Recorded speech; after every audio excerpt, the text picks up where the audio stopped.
Hey guys, it's Joe and Matt with VMP. This is Tuning Tuesday episode, or season 2, episode 18. Hi guys. I just got back from Shelby Fest. Did anything exciting happen for you other than working on your race car this weekend? No, that was about it. Oh, lots of lightning. Lots of lightning. We had some pretty crazy storms here this weekend. It killed. When you're TIG welding and then the building that you're in while you're TIG welding gets hit by lightning, that's entertaining. I can imagine. There was like 5 seconds where I was like, "Am I alive?" I don't really know if I'm alive right now. Is this what it feels like to be dead? But no, other than that, that's about it. Awesome. If I saw you out at Shelby Fest, hi again. If I didn't see you out at Shelby Fest, it's in the middle of Jefferson City, Missouri. Missouri. If you're into Shelby's and into car show type stuff or even autocross, they do a little bit of that. It's a good time. Check it out. And I didn't go. No, you I didn't want to go. It's a haul, man. It's a long 17-hour drive, man. I think that's the longest drive we really have now. That's how far it is to like Northeast Ohio. I'd much rather take the trip to Ohio just for the Grandpa's Cheese Barn. Oh, that's true. It's good times. Ugh. If you've been to Grandpa Cheese Barn, comment. Comment.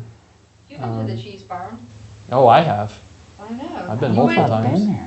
on vacation. Oh, For wait. my honeymoon, I actually. think I have it out there. That is Northeast Ohio, right? I want to say it's right outside of Amish. Columbus or Yeah, Columbia. it's run by Ohio. Amish people, right? I don't know if they're Amish or not, but it definitely has that vibe. I think I did go to a place like that. It's legit in a barn. Larry Duran is saying, what is he saying? Send he says, Bob. "Hey VMP, Shelby Fest was a success thanks to Joe." There you go. And then Sweet, Mike sweet, Whedon sweet. came on and said, "No love." And then Larry's like, Oh, "Oh man. damn, I cannot leave out Mike. I mean, considering he built the car." Exactly. It's good to see you, Larry. Good times. Larry's car, for those that don't know, made 1,003 on the dyno at Shelby Fest. Out of Shelby Fest. Mm-hmm. How was the weather out there? Was it gross? Thursday, Friday, it was terrible. It was rainy, it was cold, it was windy. Tents about blew away a couple times. Saturday, it was decent. Yeah, cool. Did we get dyno video of Larry's car? I believe we did. I think it'd be on the GoPro that has a selfie stick attached to it. That or, no, The GoPro Chuck that- got video on his phone. I told him to send it to you guys. Okay, I'll talk and see. Yep. Maybe we can share that later. And then, TP for my bunghole. What? I said TP for my bunghole. Oh, go ahead, do it. I'm sorry, we Do it. This is what I have to deal with, guys. I mean, TP for my bunghole. I said something about it the other day. My kid's like, "What's Beavis Butthead?" I'm like, "I have failed as a parent." You have Mike Judd would want to do something. I don't know what he wanted to do, but he wanted to do something. We got some questions coming in. Just give me a second. I'm copying them over, and I'll. It's all good. I had to. My internet's not working super well, so I have to. I love it. I can see it on the screen now. It's good times. Dorian Johnson says, "Hey guys." Hi, Dorian. Let's see here. Jed says, "Gonna snag the first question. 5W20 or 5W30 for an 18 Stang?" Mineral oil. Whatever you want to run, man. As long as it's API rated. Yeah. API rated, I'd say at minimum the factory oil spec, and by minimum I mean the minimum viscosity.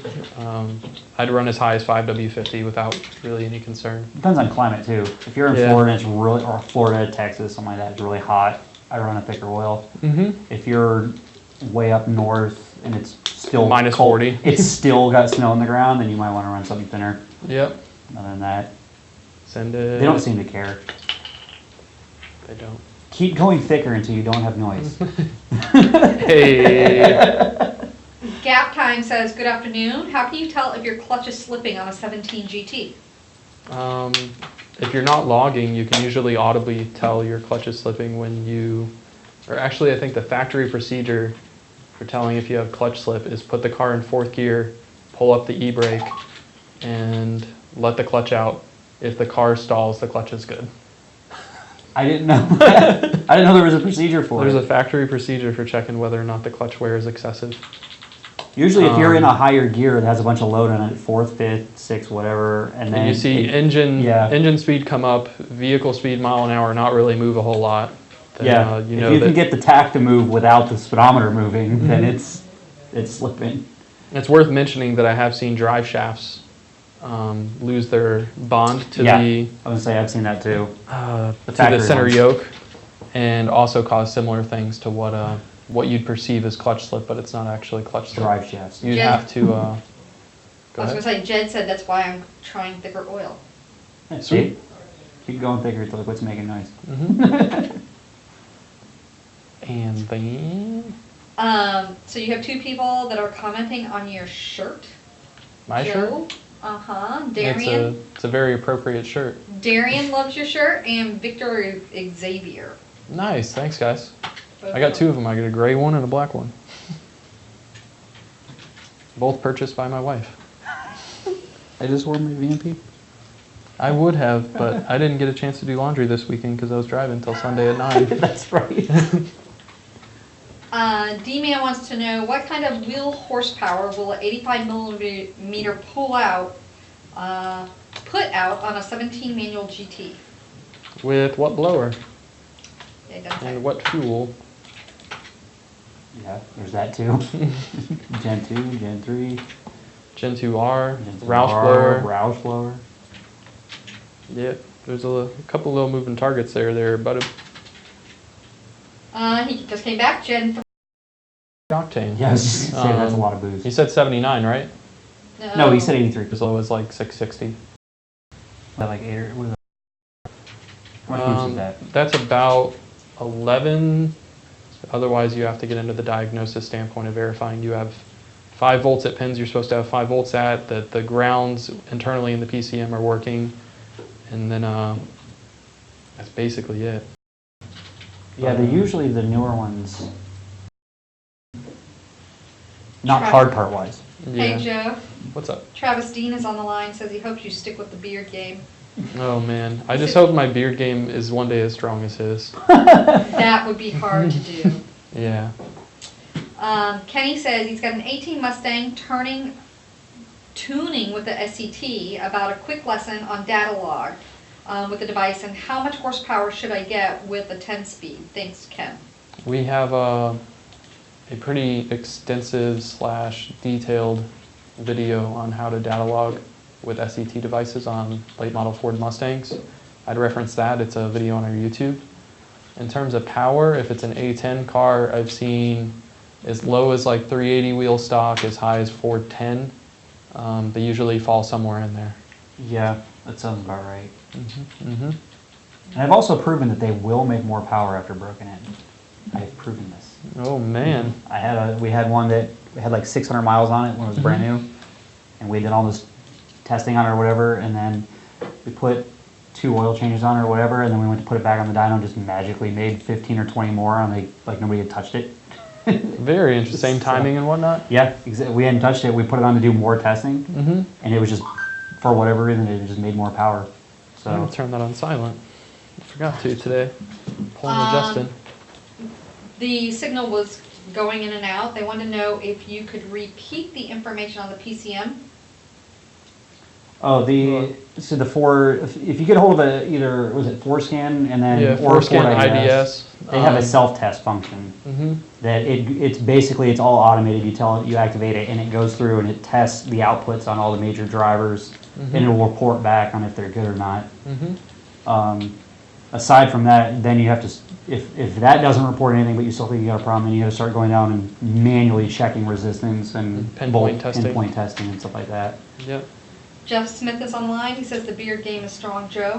Thanks, Jeff. I'm looking forward to when your beard game becomes strong. I will And- never have one. Why not? Jonathan Too itchy. Whitaker. You just got to get past it. Now they're too itchy. Bright2K came back and said motor won't fire, cranks. I got fuel and spark. Spark starts and then shuts off. Ford said it might be a corrupt tune. I loaded new reliable tune and it still won't start.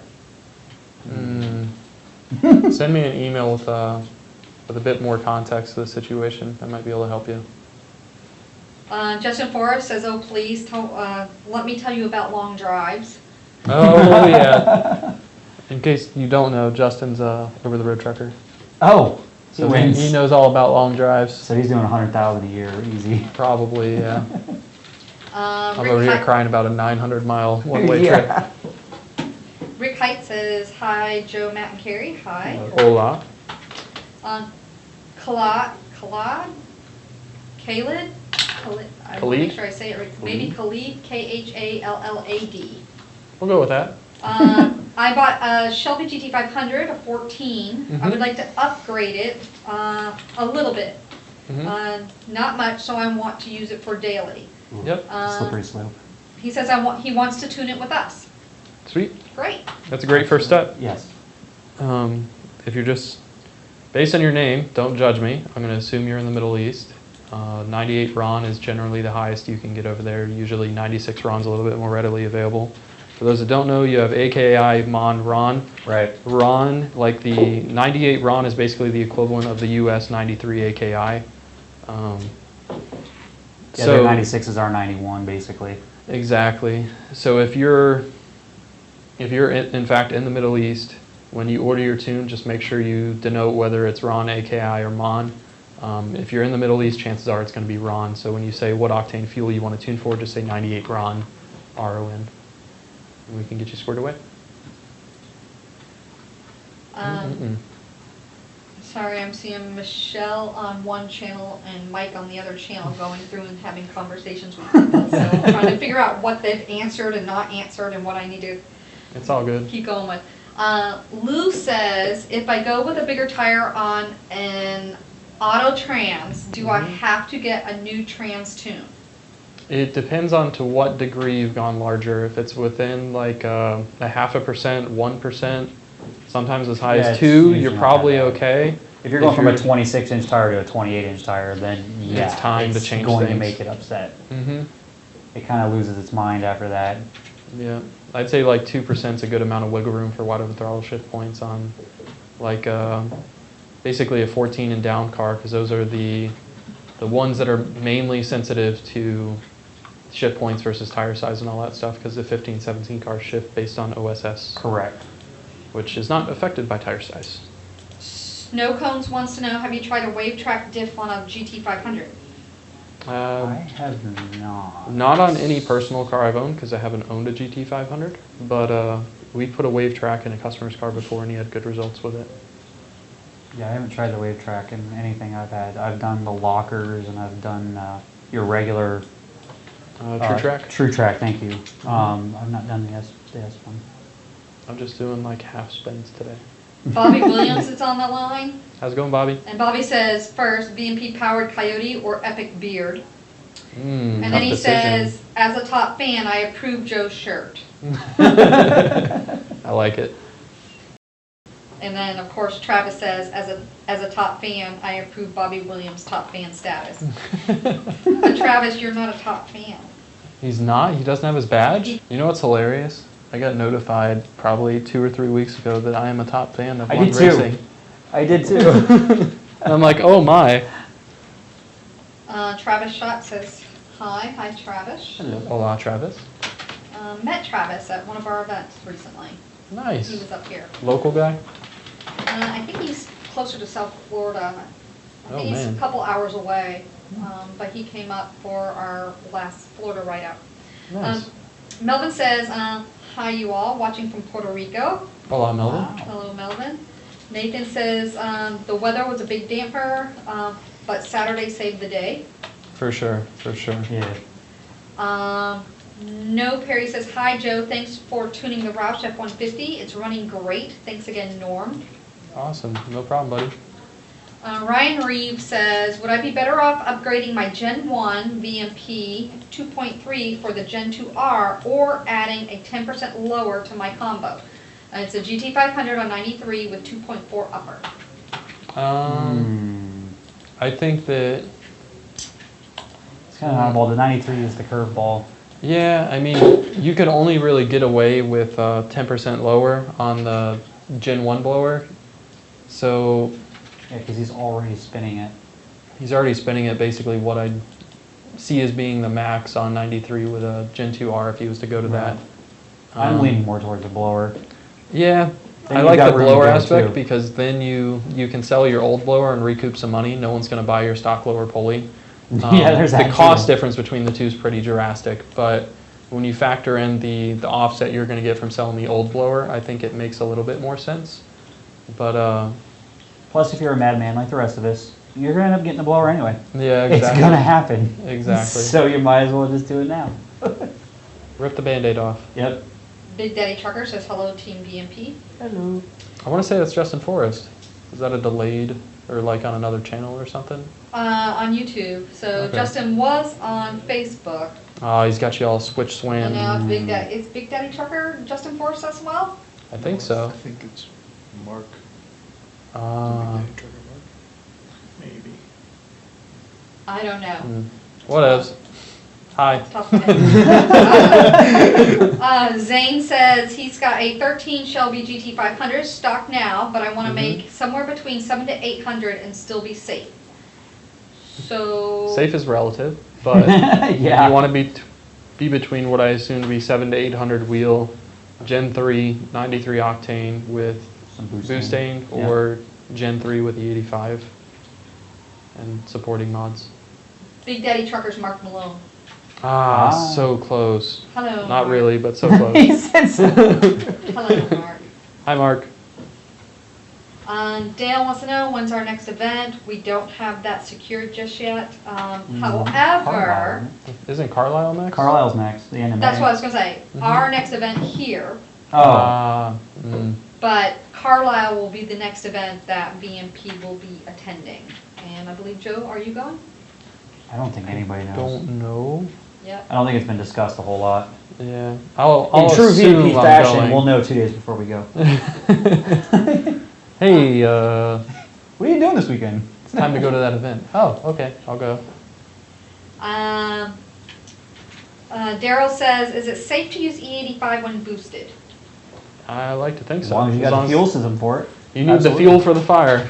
Yes. Otherwise, your fire gets real hot and bad things happen. Michael says, question, will a stock 18 GT air intake fit the 11 to 14? I have not tried, but I would anticipate that it would with maybe a vacuum port capped or Yeah, I don't see why it stuff wouldn't. like that. The throttle body angle and all Well, that's the same. The problem is the engine bay difference between S550 and S197. Like, I don't know if the Yeah. inner fender area will be conducive to the 18 air box. I think that at the end of the day, you could probably get it in there one way or another, but I don't It think may it's not going to be be like a factory fit and finish, but it may work. I don't know, Yeah. I've never tried it. This is actually a pretty good question for those Shove it that in there, don't let us know. Obviously, you guys dyno a lot of cars. A couple. Does it matter, Slab Check wants to know, does it matter where you set the wheels on the dyno rollers? I've seen most either behind or top, but recently he saw a car get dynos where the wheels were ahead of the rollers, almost touching the floor. That's not correct, as far as I'm concerned, because if you've got any stretch in the straps at all, the tire can start touching the deck. Yeah, you gotta know how much power the car is gonna make and place it accordingly. I find that if you dyno on top of the roller or on the back side of the roller, if you have a high horsepower car, chances are it's gonna spin on the dyno. If you dyno it on the front side of the roller, I usually have less issues with spinning on the dyno. You just kind of have to gauge where on the roller you need to be based on the power of the car. Like a car like Grant's car, I have to Yeah. put like at 11 o'clock. If it's any further forward than 11, it'll scrub on the deck of the trailer as it yanks forward. Yeah. But I actually had an issue with his car being at like 1 o'clock when I first tried making pulls. Yeah. And it spun on the dyno, so I had to move it to like 11 o'clock, and that solved Yeah, it. it's weird, because a lot of people say that if you put it in the back, it has to climb the roller and it'll pull itself down. Mhm. I've never seen a difference personally, Yeah. because usually, I never paid a lot of attention to it. If it's spinning, I just throw people in the trunk. I don't think, as far as horsepower output, I don't think it really changes it one way or another, unless it Yeah. cures your spinning. I've never seen one make more power or less power based on dyno position. Mhm. I do know for a fact that having low tire pressure will make it read low. Mhm. I learned Or that. running on a very sticky tire. Yeah. I've learned that. I did this GTO that had 275 Pros on it, and I just wasn't thinking, and I forgot that we were at the track. I had like 16 pounds in it, and I'm like, why is this thing down like 30 wheel? I don't understand. And then I went, put them up to like 25, and there goes my 30 wheel. I was like, oh, okay. That makes more sense now. Okie Pinoki would like to know, he says, good afternoon. VMP, how much can I turn up my voltage on a 13 Boss? I'm considering 14 to 16 volt battery and capacitor bank. You can command I'm gonna say that has the 14.89, almost 15 volts on the alternator factory. The factory alternator will put out quite a bit of voltage to where you don't need a battery. Yeah. It will not put out enough to charge a 16 volt battery. Mm-hmm. I tried it, didn't work. So I wouldn't go to a 16 volt battery, but you can get extra voltage out of the alternator, yeah. Mm-hmm. That's a pretty common thing. We've been doing that a long time. True story. Jose Luis Garcia says, hey Hola. Joe, hope the mufflers sound good. They do, actually. He says, question, I have a VMP tune for my road race car and have the RPM limiter set to about 7,200. Mm-hmm.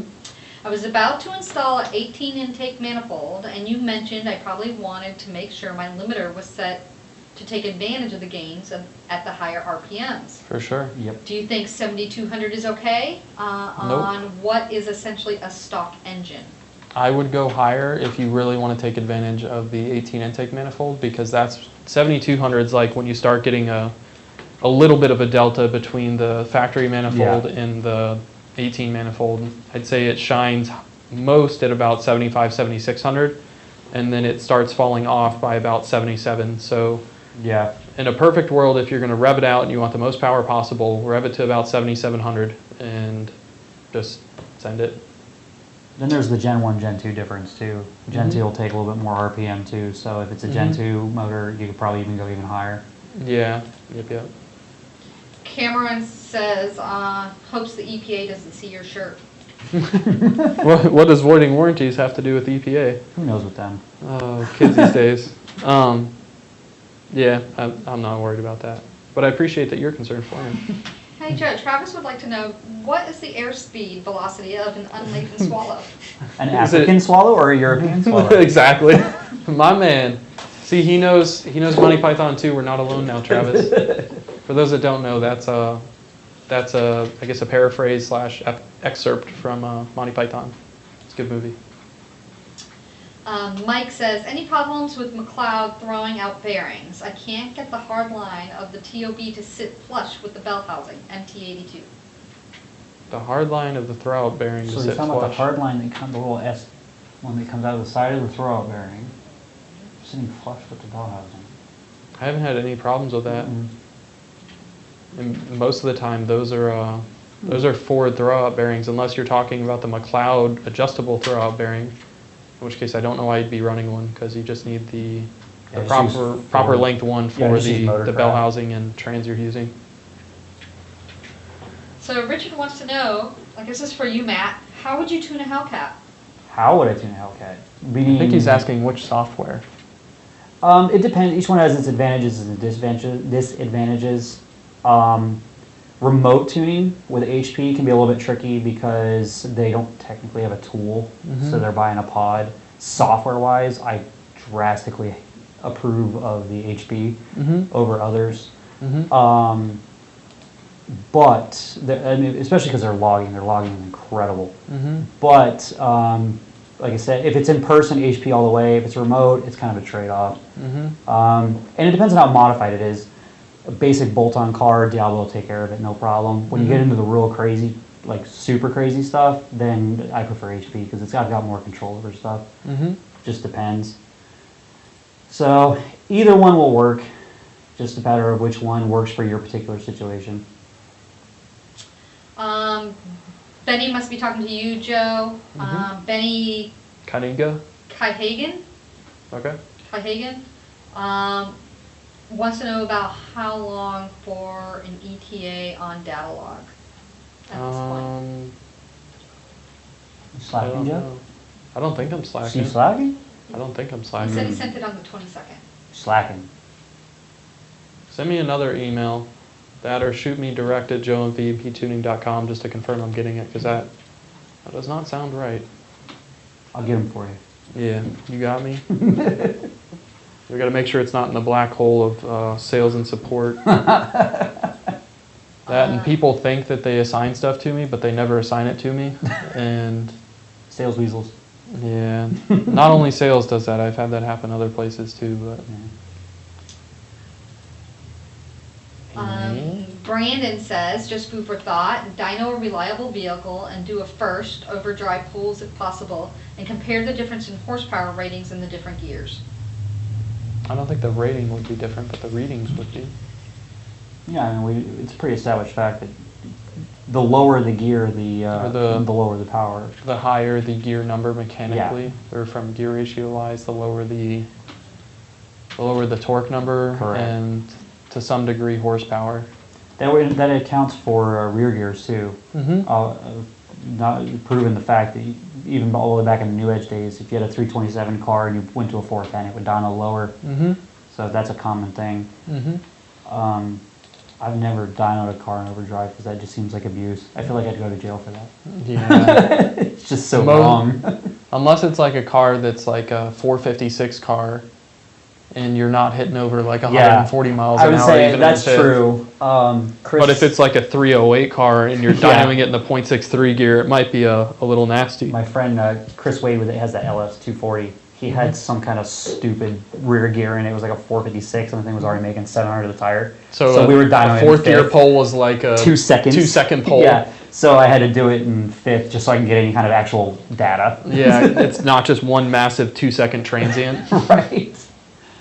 Rocket 9, I think what he's saying is that every page I've seen, we are either referencing or using Dynatech headers. Why and why not use other brands? We do use a lot of other I was brands. going to a say, lot. we actually do use other brands, and we just did a video recently with LTH For the LTH, headers. yeah. Yeah, and Um, we I'm And impressed we with have those. a Cook's review out there that we had done at one time, I believe. Yeah. And, yeah. and a lot of the cars that come through here will end up getting Cook, Stainless Works, or Dynatech.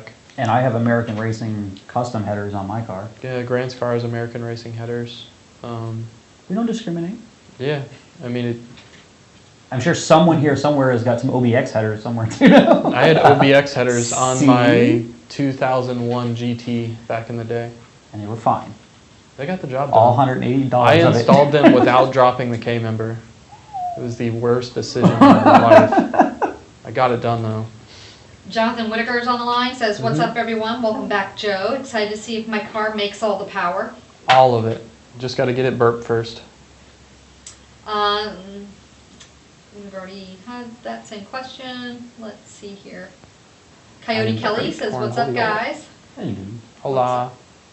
He's a regular on the show. What's a safe rear wheel horsepower on a 12 GT with a Gen 2R full bolt-ons? Bolt on. That came from FBO. Melvin Vega. FBO. Depends on fuel quality. Did he say if it's manual or auto? He didn't say. I mean, I'm not sure that I'd really be worried about safe or not on a naturally aspirated full bolt-on car. Not in the sense that, like, not in the sense that you can get reckless with stuff, but in the sense that as long as you're naturally aspirated and you don't have some like diminished quality factory part in there Yeah. that you're not aware of, within reason, you're not going to hurt it on a good quality fuel. And you stay off As long regulators. as, yeah, and just, as long as you're keeping things reasonable, you're not driving the car like an asshole. Like anywhere from 480 wheel all the way down should be more than fine. But don't take that as me saying your car's gonna make 480 wheel, but I'm saying a naturally aspirated car without like Yeah, you won't hurt. crazy work, you're not really gonna hurt it under there. They're asking, what happened to the 11 o'clock show? Mm. You guys are supposed to vote. We only got like 3 votes last time, so Tell me, we need to put a poll vote. Ernesto says, hi, the Blue Cobra with 2.6 VMP. How much horsepower make? Thank you. What Blue Cobra with 2.6 VMP? That's exactly what I was thinking. I am, Was as there- Michelle would say, I am confusion.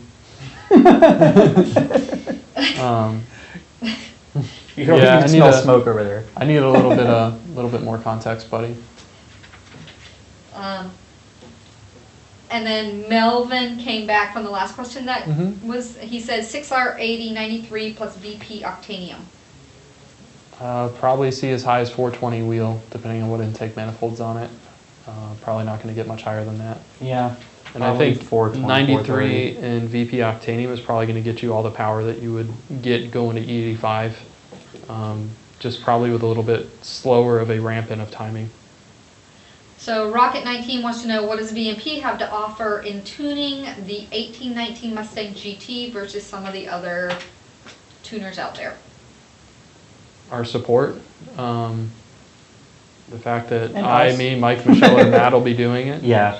So there's 3 M's We've got a and pretty 1 J. impressive team in there now, so between all the brains in that room, we can pretty much get through any problem that you may or may not have. Mm-hmm. So that's probably your strongest suit. There's the sheer brain power behind it that we can make We have, things happen. We have a lot of mechanical knowledge and experience in that room That is true. that we can put to effective use, diagnose any type of issue you have. Jose says, always a pleasure learning more and more every Tuesday. Thanks, guys. Awesome. Welcome. Sweet. Clint says he's got an 08 GT500 with VMP's tune. Mm-hmm. At what IAT2 temperatures do you start pulling timing? Depends on what fuel's in the car, and what we've set the tune up for. Usually about I'd say 120-ish.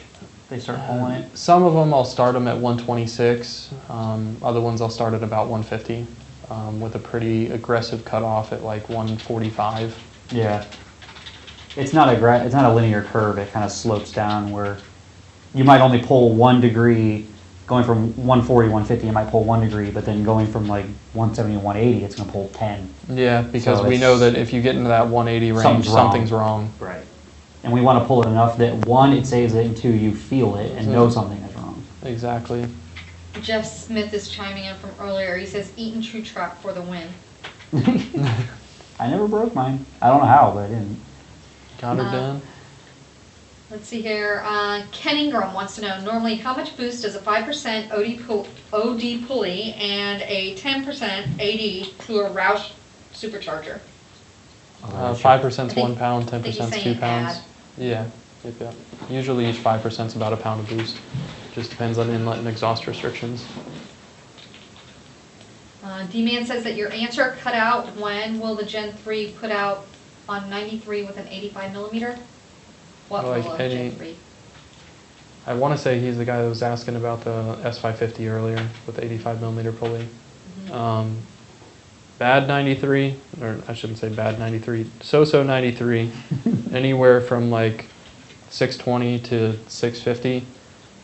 Good 93, anywhere from like 640 to 670. If you're on like 93 in Torco, as high as 700, maybe even a little bit higher. We have a bunch of videos out. I'd reference those. So Robert Whedon says, hey everyone, what was the poll results for the time change? Well, we're We still only got here. like 3 votes. Yeah. We need more data. I'll tell you what, I'll create a poll. I think I can create a poll on On the feed? YouTube. Mhm. I'll take a look and maybe we'll leave it up for a week and we can decide from there. Okay. I do. Trevor Nagaloo says, cool shirt, Joe. Thank you, sir. Thank you, thank you. Travis Schott came back. I told you Travis was here. He says, yes, sir. Yes, Miss Carrie, you're right. I live near Ocala, by the way. Oops, okay, my bad. Other That's direction. South Florida. Also, I got my ported 18 manifold in, and the install will be going down next Thursday after the Thursday live stream. Awesome. Just make sure you check out that video before you get started doing the install, just so you know all know what the you're ins getting and into. outs. You know what sockets you need, all that stuff. Let's see here. Rob, Jason's responding to Mike because Mike is answering. Alexander says, hello everyone, plus Carrie. Hey, Hola. Alexander. Jose says, max PSI of your 79 millimeter pulley with JLT 123 on a Gen 2. 11 pounds. If you have put a cork in the exhaust, sky's the limit.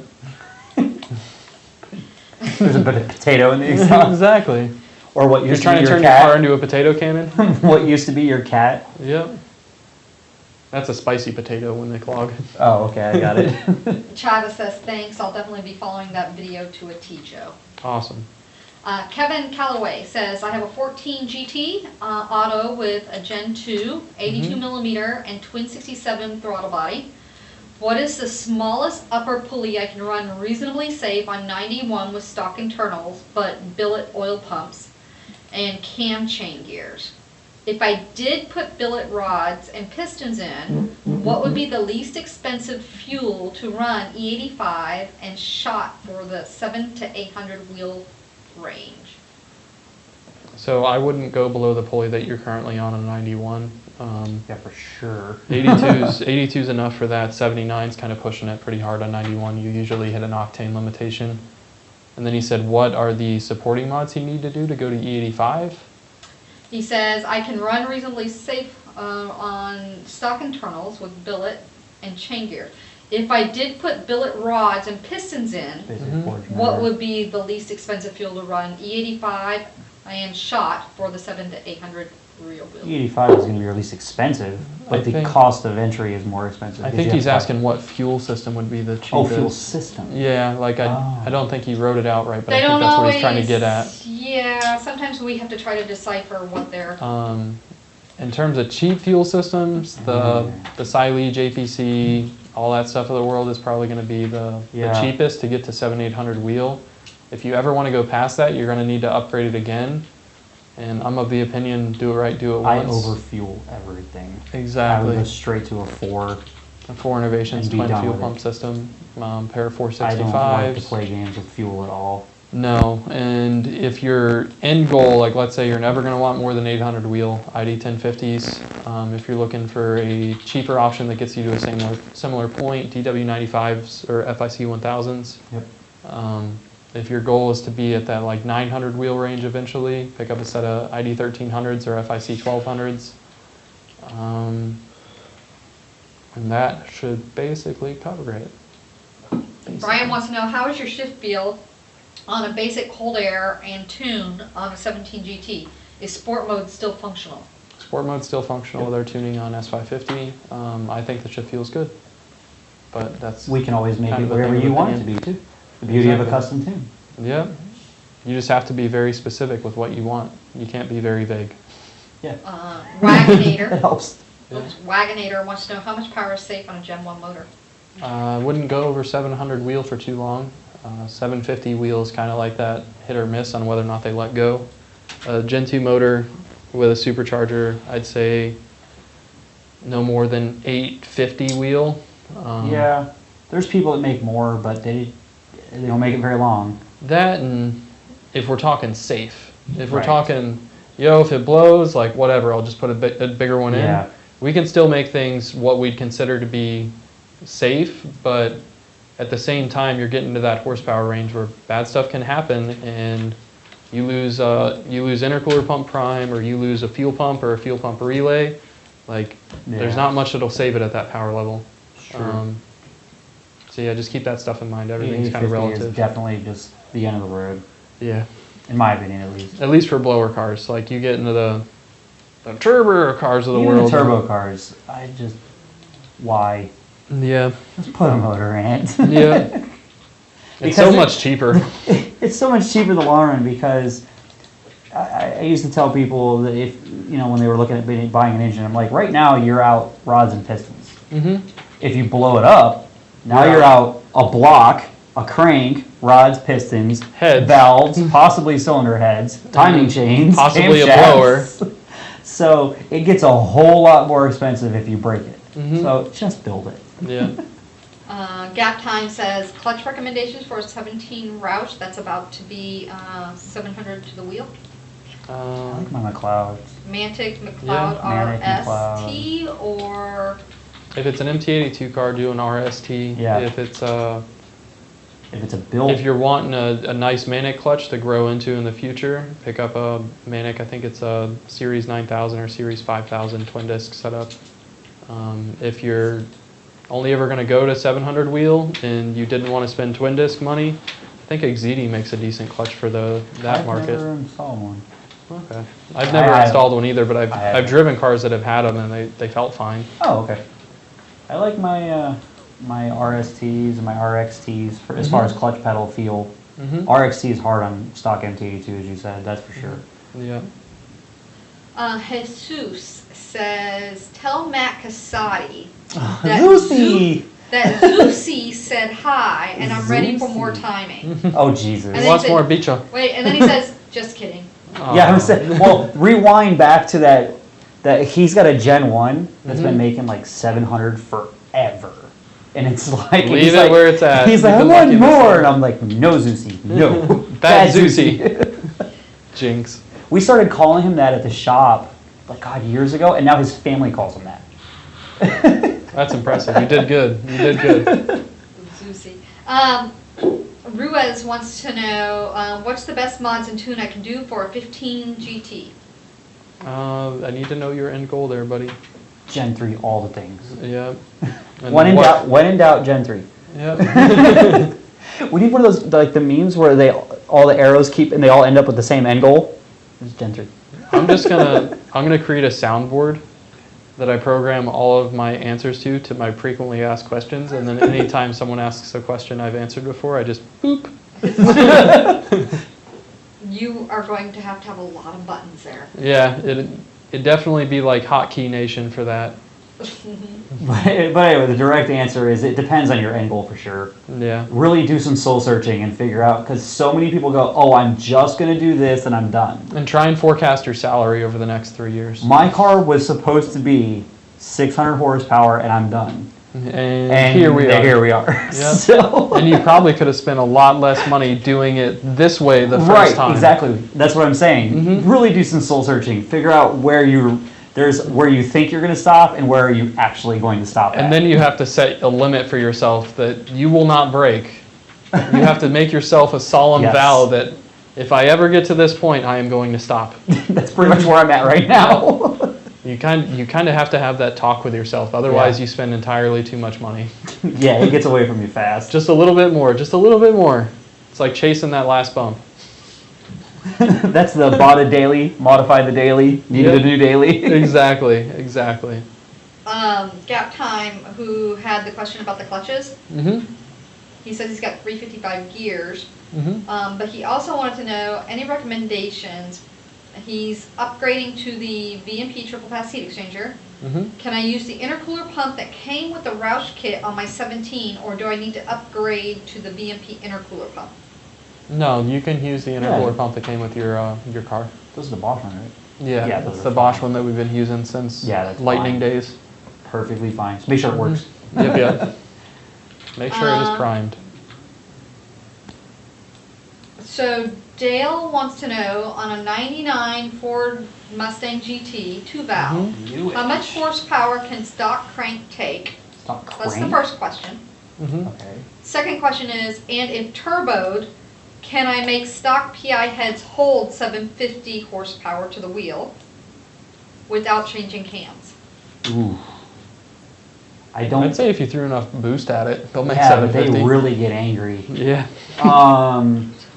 It's more about, okay, so the first question, the stock crank, if you're talking about the actual crankshaft, which is a cast 6-bolt crank.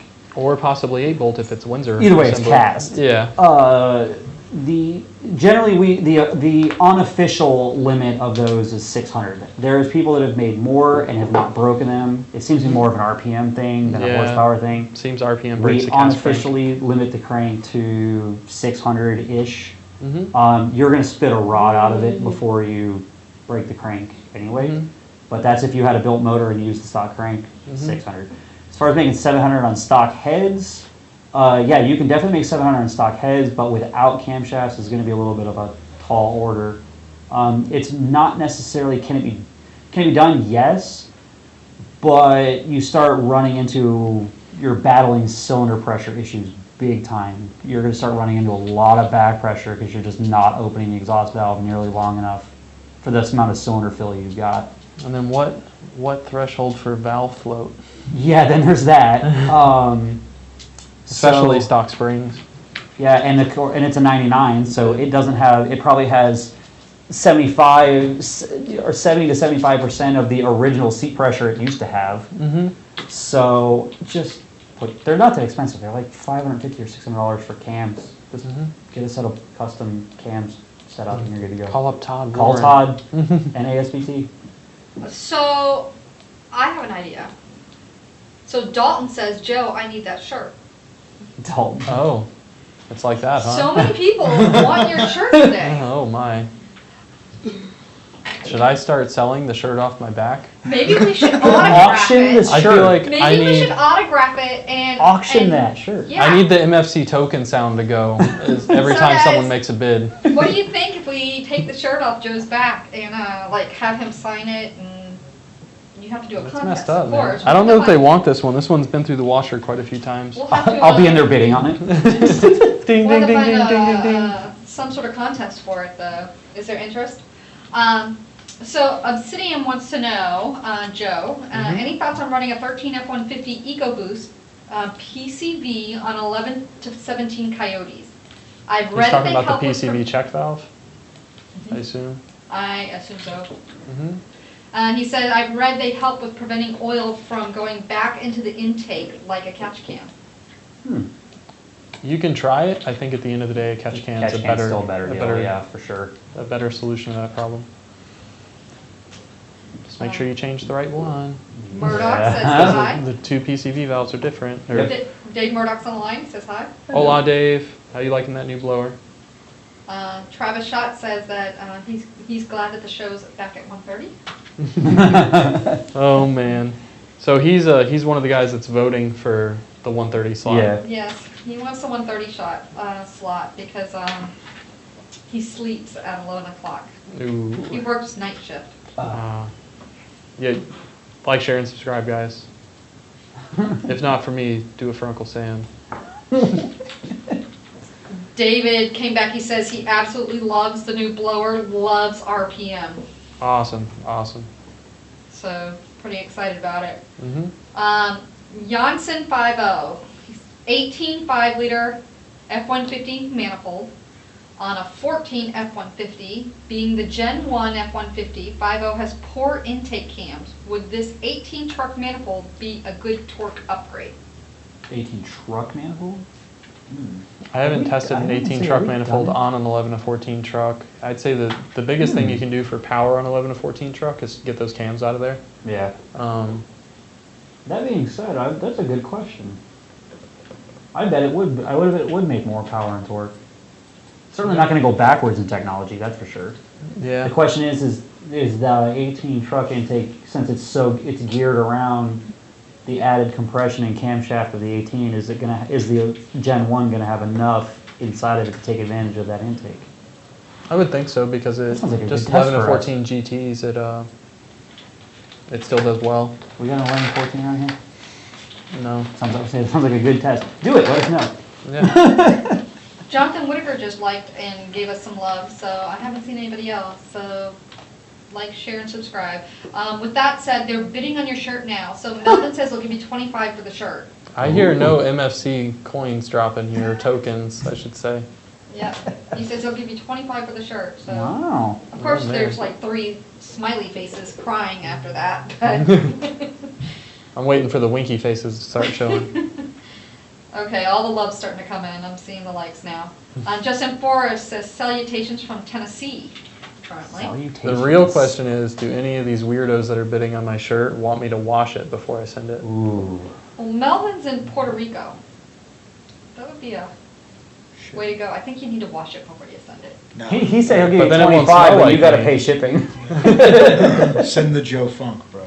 Oh yeah. Send the joke. It's hot out there. Love bugs everywhere. Ooh. It's going to be spicy. Plus, it's going to be in a box for a while it's on its way there. Exactly. Fermenting. Kevin says, do you recommend getting rid of the intake manifold control runner that controls the boost bypass on the Roush 04 to 08 F-150 so that the boost bypass valve controls the boost mechanically?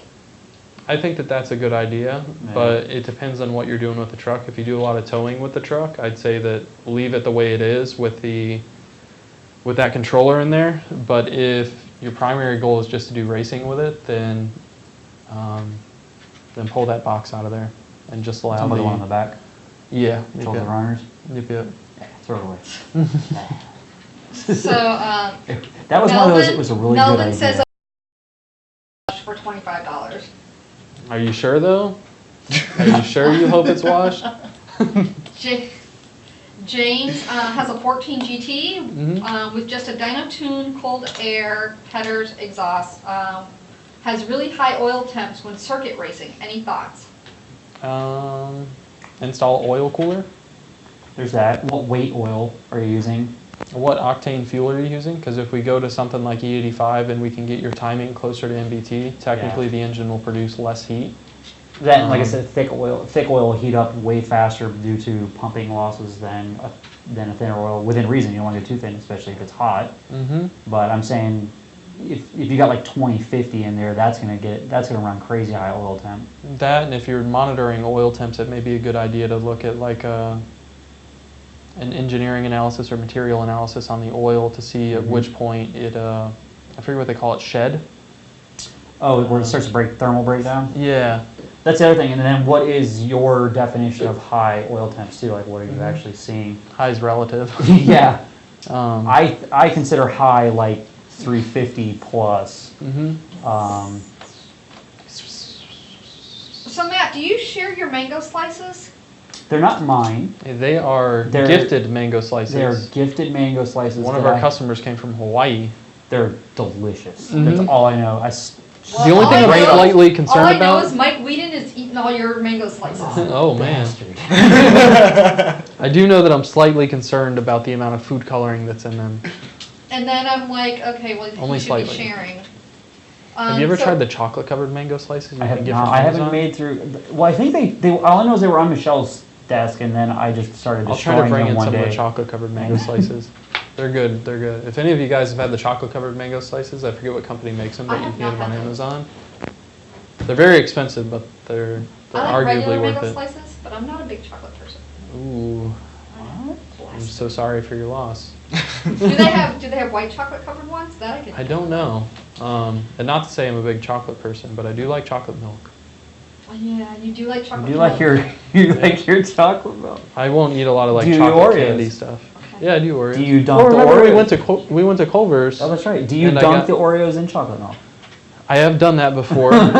If you dip it into Promised Land chocolate milk, it's kind of a chocolate overload. I was kind of wondering. That's a Yeah. whole lot of sugar going It's, on right there. It's a lot. I prefer dipping that in either like the vanilla milk or the regular like whole milk that I love they Oreos. sell. I just polished off my Game of Thrones Oreo bag of Oreos. They had that little limited edition. I come didn't out. know they had a theme. Yes, they had a Game Oreos. of Thrones Do they Oreos. taste any different? No, they're just the regular Oreos, but it was the fact that it was a Game of Thrones Oreos, and I sat there and ate Game of Thrones Oreos while watching Game of Thrones. Now the real question is, did Oreo or Nabisco pay for marketing branding to Oh, sure. advertise that, or I'm did Game of sure. Thrones give them money? Which way did that relationship Oh, go? fair enough. Fair enough. I see that. Yeah, like who's benefiting more from this? Are So people we buying have- the Oreos because they have Game of Thrones on them? Or are people watching Game of Thrones because they saw it on an Okay, Oreo we have box? 3 minutes left. I feel like we could get this nailed down in the next 3 minutes if we really try. Maybe it was just a mutual partnership. Oreo was like, hey, what are you guys doing? Now, you know what would be really funny is if they put a little like, what do they call it? Subliminal messaging where they put Oreos in the Game of Thrones show. See, I told my wife Like that. with I the said, label I would've pointing at very least made blatantly within the frame. Did Well, you the see package all is the, all black.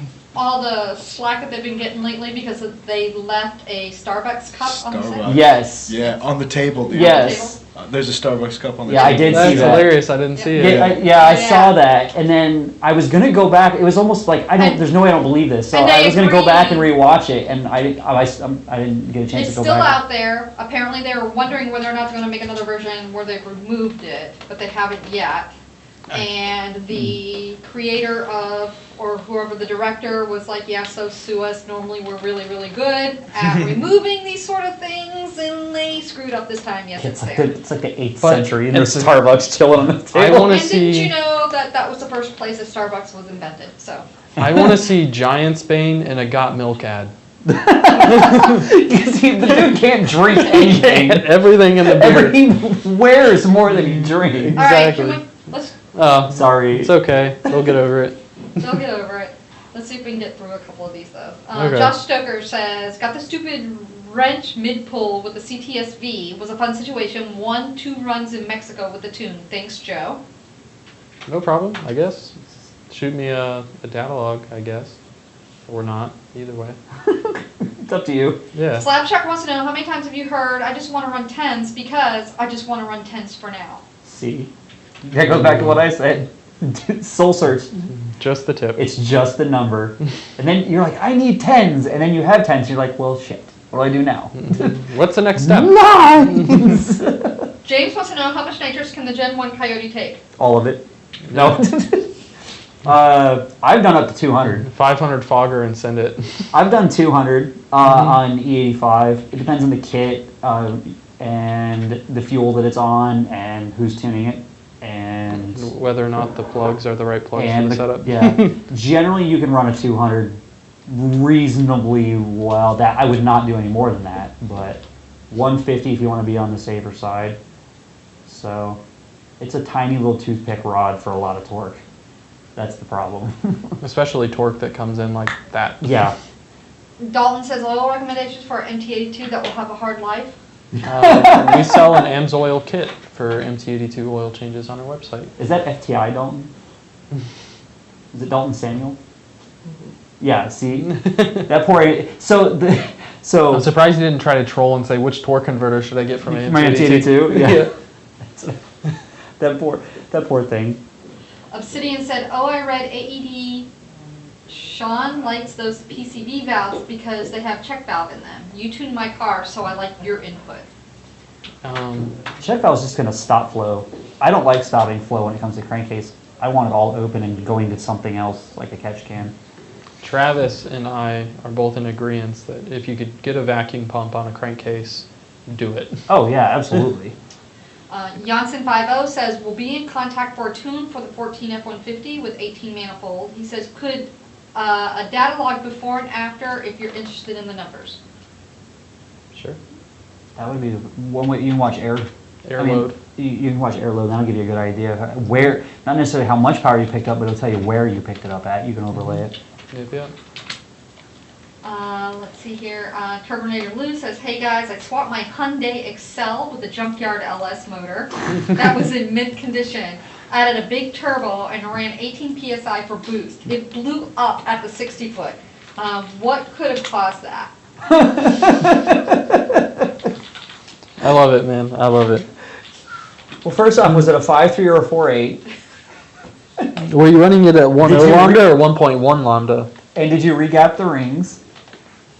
And what weight oil were you using? Jesus. Kevin says, if I were to purchase your tune for the 04 to 8 Roush F-150, does your tune illuminate the electronic boost actuator? We can do it both ways where the electronic boost actuator, aka the IMRC stuff, is still turned on, or we can set it up to where it's turned off. I'll say that's not an emissions thing, so you turn that off, right? Yeah, IMRCs are good. Do it. David Murdoch came back and said, just kidding, no offense, Joe, but no used shirt for me, but I do like it. Oh, BB. No retracting bids. All bids are final. Exactly. If the bid was placed, it's final. Way to see the highest bid. James, $25. James says, using the gauges built in the GT, it quickly reaches over the letter L in the word normal written on the gauge and is disabling torque management, also being one of the reasons of high temps. I don't think torque management would. It- There is I know fail-safes, though. Yeah, there's fail-safes, and then there's RPM limiters that it Based on brings oil on, temp. but based on oil temp. So it's probably getting to that range. I'd say from what it sounds like, your best bet's going to be to first install on a oil cooler that's separate of the factory stuff. Because if you have a performance pack car, It already has the one. yeah, I mean it acts as a heater when it's cold, and Yeah. then a little bit of a cooler when it's hot. But at the end of the day, it's going to be commensurate with engine coolant temp. So a thermostat may help if you have a factory oil cooler, because then you're getting your starting temperature of like after the car's warmed up, of how hot your oil is at a Right. lower temperature. And then when you do get your oil really hot and your fan's doing its job and the car's cooling off, you have a fluid that's circulating through the oil cooler that's significantly cooler than it would normally be if you had a factory thermostat. So you get a bit more pull down If he's from getting it. that hot, he needs some kind of cooler for sure. And a thermostat's always a good idea for a road course car to begin with, because then you get that lower starting temp. This is using 93 octane, 5W30, and he lives in the Philippines. Yeah. James says a 14 GT, 23,000 miles, alternator is fried with just 2,500 miles with a Gen 2R. Is this a common issue with the fans and the intercooler? Now AC running, the alt took a dive. I wouldn't think so. I do know for a fact, because I had my alternator rebuilt, because I switched over to, I made it a Keon, because it's not controlled by the PCM. And they'll do 180 amps with factory stuff in them. Nice. Like, a lot of people don't know that. The factory alternator will put out a lot of amperage. So, that being said, it's a 180 amp alternator as it sits. I can't, and you're not pulling anywhere near 180 amps on a stock car.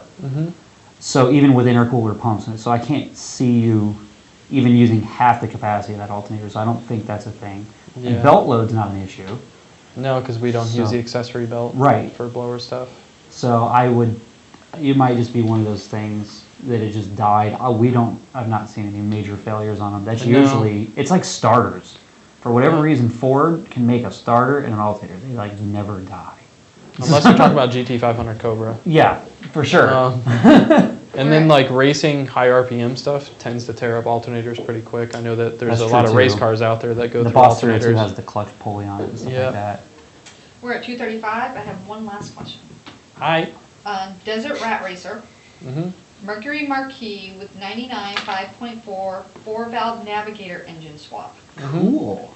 Any advice on repin of Navigator PCM to retain knock sensors and adjustable plenum valve, or lose the knock sensors and reflash stock PCM? Get rid of the knock sensors. Yeah, get rid of knock sensors, reflash stock PCM. Yep. They are all but worthless on that engine. And I've the never IMRCs been able to get any usable data out of them. To me, the IMRCs are just like a cool thing to have if you're towing, but I wouldn't bother trying to retain them. No, I'd try especially- and get a different intake manifold on there. Yeah, that thing is massive. Yeah. You're not going to fit that under a stock hood, and if Well, you do, you need so a it's trophy. a 544 valve. Don't they make the adapter plates you can run a Coyote intake on it? You can, but from what I've seen from Todd, it doesn't really benefit it until you put cams in it. As the Coyote intake manifold's made for higher RPM, then you can really safely turn in those. What about some 98 Cobra intake cam? I think you'd have to It's still reset not the enough. center lines on them to get them to even rev that high easily. That's an idea. Yeah. Either way. Get some real man cams from Todd Warren Talk to Todd Worm. and then put a Coyote intake on it. And send That it- would make a lot. And then that would destroy make the a destroy huge- the factory rods at 7,000 RPM. That would make a huge difference. Mm-hmm. Might actually make that 544 valve swap worth it. With that said, I think we'll call it a day. Bye, guys. And remember, we are the great Cornholio. Oh my God, do it The again. more you know. We can't do it again. can't do it again. One time an episode. Oh my goodness. If we do it too much, we might get like a letter from Mike Judd. Now go away or I shall taunt you a second In time. I don't want to talk to you no more. Silly English candidates. You food trough wop air. Bye, everybody. A cow flying over the wall.